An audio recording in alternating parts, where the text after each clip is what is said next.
യഹൂദാ ജനത്തിന്റെ പ്രതീക്ഷ എന്തായിരുന്നു? യഹൂദാ ജനം പ്രതീക്ഷിച്ചത്, ഹെരോദാവ് പ്രതീക്ഷിച്ചത് പത്രോസിന്റെ മരണമാണ്. കാരണം തലേ ദിവസം യാക്കോബിനെ വാൾ കൊണ്ട് വെട്ടിക്കൊന്നു. പത്രോസിനെ കാരാഗൃഹത്തിൽ ഇപ്പോൾ അടച്ചിരിക്കുകയാണ്. യഹൂദാ ജനം മുഴുവൻ പ്രതീക്ഷിച്ചിരുന്നത് പത്രോസിന്റെ മരണവും മരണവാർത്തയുമാണ്. എന്നാൽ സംഭവിച്ചത് എന്താണ്? ഒരു വലിയ കൂട്ടം ജനം, ഒരു വലിയ കൂട്ടം ആളുകൾ ഒന്നിച്ച് ഒരുമനപ്പെട്ട് പ്രാർത്ഥിച്ചു കൊണ്ടിരുന്നു, അല്ലേ?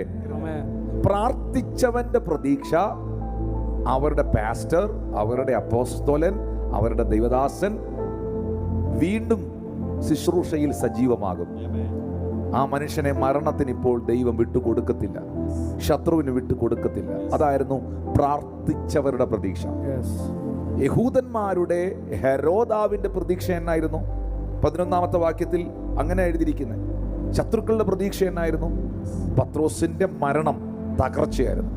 ഞാൻ ഇങ്ങനെ ഒറ്റ വാക്കിൽ പറയാം, ശത്രുക്കളുടെ പിശാചിന്റെ പ്രതീക്ഷയല്ല വാഗ്ദത്തമുള്ള നിന്റെ മേളിൽ സംഭവിക്കാൻ പോകുന്നത്.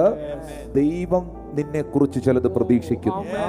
നിങ്ങൾ എന്താണോ ദൈവസന്നിധിയിൽ പ്രാർത്ഥിക്കുന്നത്, നിങ്ങൾ എന്താണോ ദൈവത്തിൽ നിന്നും പ്രതീക്ഷിക്കുന്നത്, ആ പ്രതീക്ഷകളാണ് നിങ്ങളുടെ ഭവനത്തിൽ, നിങ്ങളുടെ തലമുറയിൽ, നിങ്ങളുടെ സഭയിൽ, നിങ്ങളുടെ ജീവിതത്തിൽ സംഭവിക്കുവാൻ പോകുന്നത്. ശത്രുവിന്റെ പ്രതീക്ഷകളല്ല, ദൈവത്തിന്റെ സ്വപ്നങ്ങൾ.